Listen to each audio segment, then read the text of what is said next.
This year's student commencement speaker, Miles Kohrman.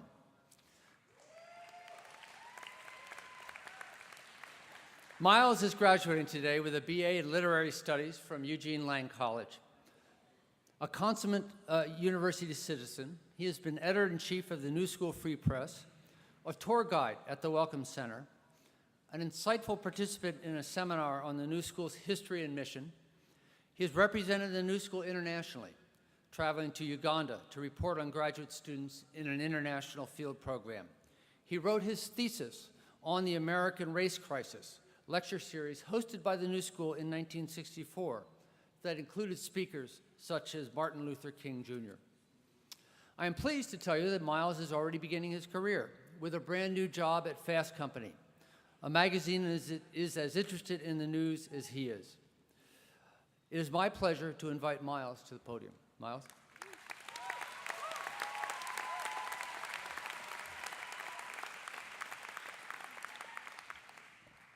Thank you, President Van Zandt. It's an honor to be here today.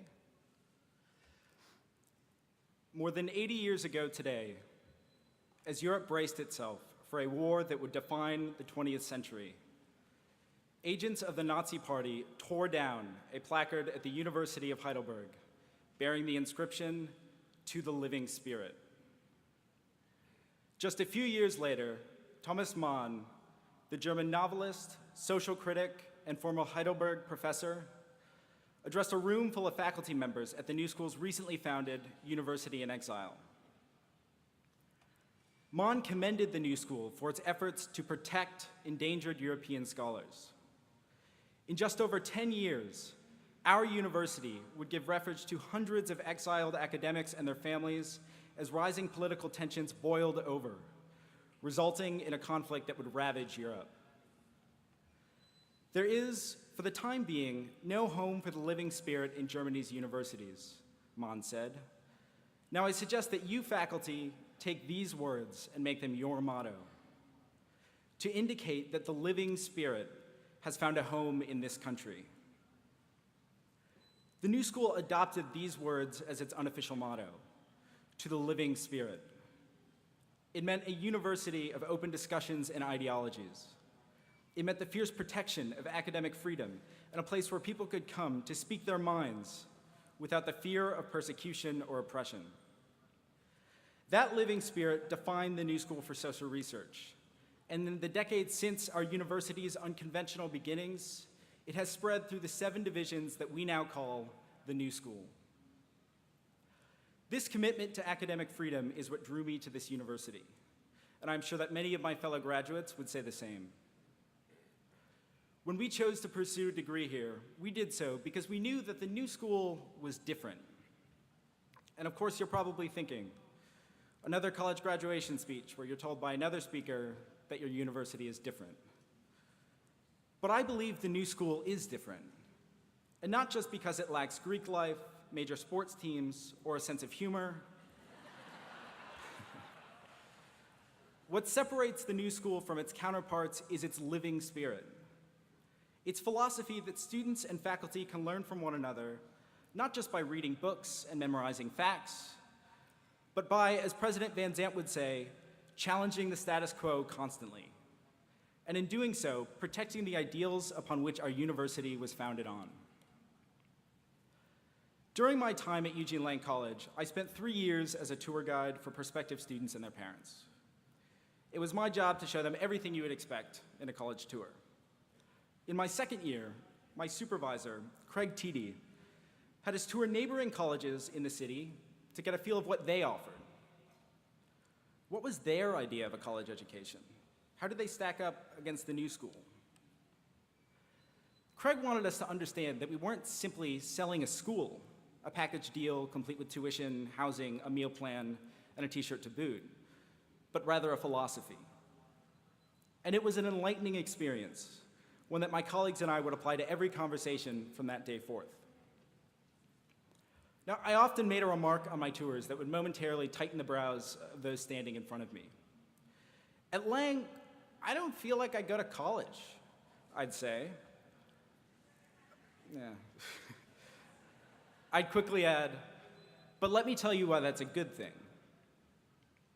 I didn't come to college to sit in a 500-seat lecture hall, to be reduced to a number on an attendance sheet, or to struggle for a face-to-face conversation with a professor or an advisor.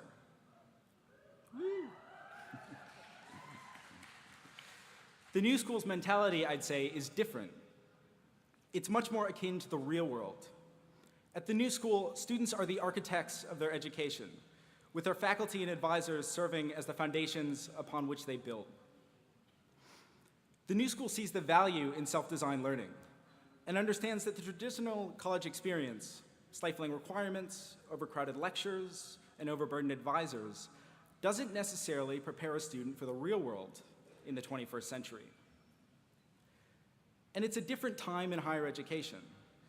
Just as the New School was born in rebellion against the establishment of outdated universities in the first quarter of the 20th century, it's still our goal to do the same in everything we do, nearly 100 years later.